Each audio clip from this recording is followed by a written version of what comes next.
name, shall we? Your real name? Emma. Emma. Good. Emma, how are you feeling? Like my insides have been scrubbed with bleach. Vivid. Emma, before you start the programme, I need to get some historical context for your using. That A letter B and therefore C. Exactly. Beginning, middle, end. Isn't that how life works? No. How does life work? You've got a lot of certificates. It's impressive, I've not got that. You didn't go to university? I went to loads, just not one. Never got that scroll. Emma, I can't give you a letter for work. Not until you completed the programme. 28 days, at least. The thing is, I came here to get everything out of my system. And now I have, really. And I really feel like I'm ready to get back out to the real world. You've addressed the chemical hooks, but not the central cause of your addiction, Which is? trauma. You've done the first stage. You may as well. I can do what I want, right? Absolutely. Great, thanks. This has been fun. I've changed. I'll never use again. Brownie's order. Bye! Sit down! Don't know if that's your copy of Foster's, but I've made some corrections. Amendments. Have you actually read this thing?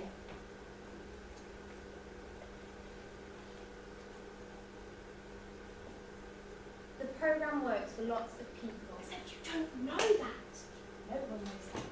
It's all anonymous, there's nothing evidence-based, it's just anecdotal. So if it's vital to my recovery that I come to believe in a power greater than me, to turn my will and life over to God and have Him remove my defects of character, if all of this depends on me having some sort of spiritual awakening, then I think we might be wasting our time.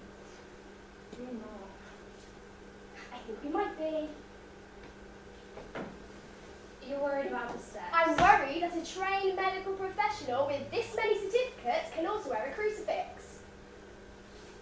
I don't believe that the scientific method disproves Boring the conversation. existence. Of course it does. Of course it fucking does. I really need you to be clever in this. I really need you to at least match me intellectually, because otherwise I'm going to leave. And if I leave, I don't know if...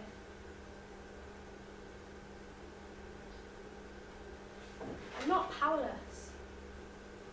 I'm not helpless. I don't believe addiction is a disease. And I'm scared and angered by the fact that from now on it's either eternal abstinence or binge to death. I can't surrender to a higher power because there isn't one. There just isn't. And you, as someone who lives in the 21st century, should know that. Emma, I wake up in wet sheets. A place I don't recognise. Bruises I can't count for. Men I don't know. I've stolen from people. I've slept on the streets. I'm in trouble. I know that. But this process can't help me. You can't help me. I see lots of clever people in there. People who use because they can't stop their big brains from thinking and thinking and thinking. Does that sound familiar? You want me to conceptualise a universe in which I'm the sole agent of my destiny, but at the same time acknowledge my absolute powerlessness. It's a fatal contradiction, and I won't build foundations on a flawed premise. That's not. There is no meaning to anything. There are no beginnings, middles, and ends. I am not the product of the decisions I've made or the things that have happened to me. I will not be reduced. I'm not suggesting. My brother had a brain hemorrhage while reading Pinocchio to a group of 5-year-olds. Mark. He was 2 years younger than me and he never touched drugs or alcohol. He owned fucking miracles. For charity! I should have died 1,000 times if it was him who. If I tell you I was sexually abused or a child of alcoholics, if I tell you I returned from back-to-back tours of Iraq and started to self-medicate, wouldn't that just be a simplification of the complexity of being a human fucking person? Well, were you? Or was I what? Sexually abused. Oh, that's right! Because we'll also have to do a full section. You're not listening to what... Oh.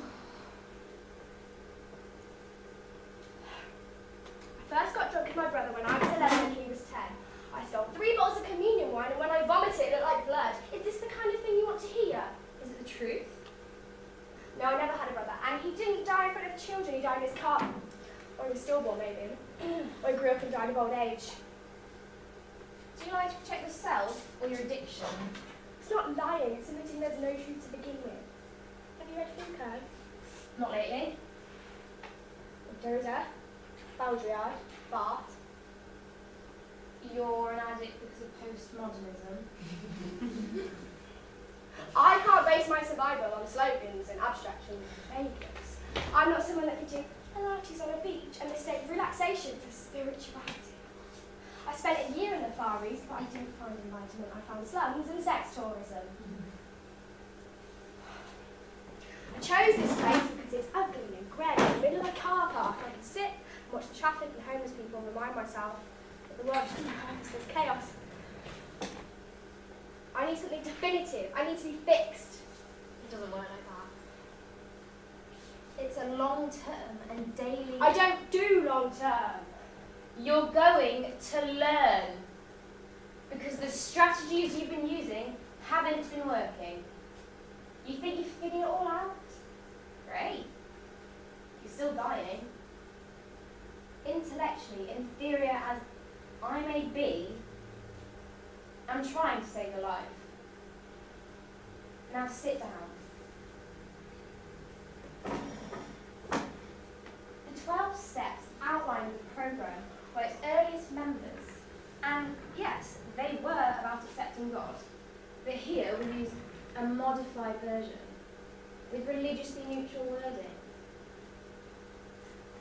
Have you heard the expression powerless over nouns before? Nouns, as in people, places, and things. You mean like Facebook? Excuse me? On Facebook, the search box I'm says... not on Facebook. No, nor am I really. I have an account. It's step 1 of 12. Instead of declaring ourselves powerless over our pleasures, we admit we're powerless over people, places, and things. People who make us want to relapse, places we associate with using, and things that reactivate old behaviour. Does this make sense to you? Yes. When you're in recovery, In the real world, you'll need to find a way to be in those places, with those people. and those things.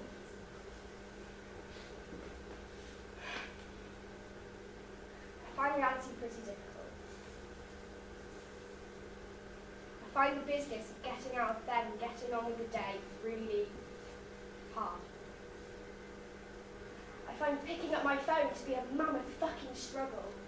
The number in my inbox, the friends who don't see me anymore, the food pictures and porn videos, the bombings and beheadings, the moral ambivalence you have to have just to be able to carry on with your day.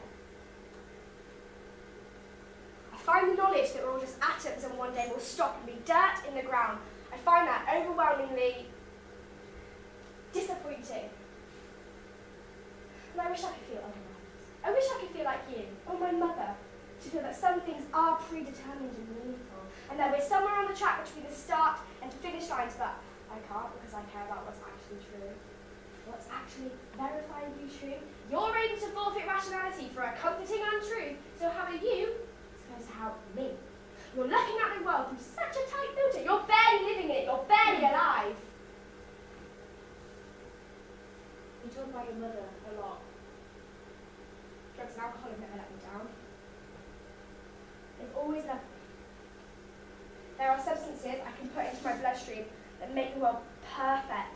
That is the only absolute truth in the universe. I'm being difficult because you want to take them away from me, so... Sorry. If we don't connect with people, especially parents, we seek a bond elsewhere with drugs. Oh my God. Mark, my brother, he believed in God. He wasn't as bright as me, he didn't really stretch himself. He once told me that he believed the entire universe was happening in his imagination. And that when he died, everything would be snuffed out.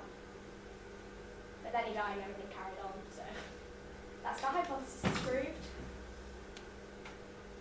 I can't force you to stay.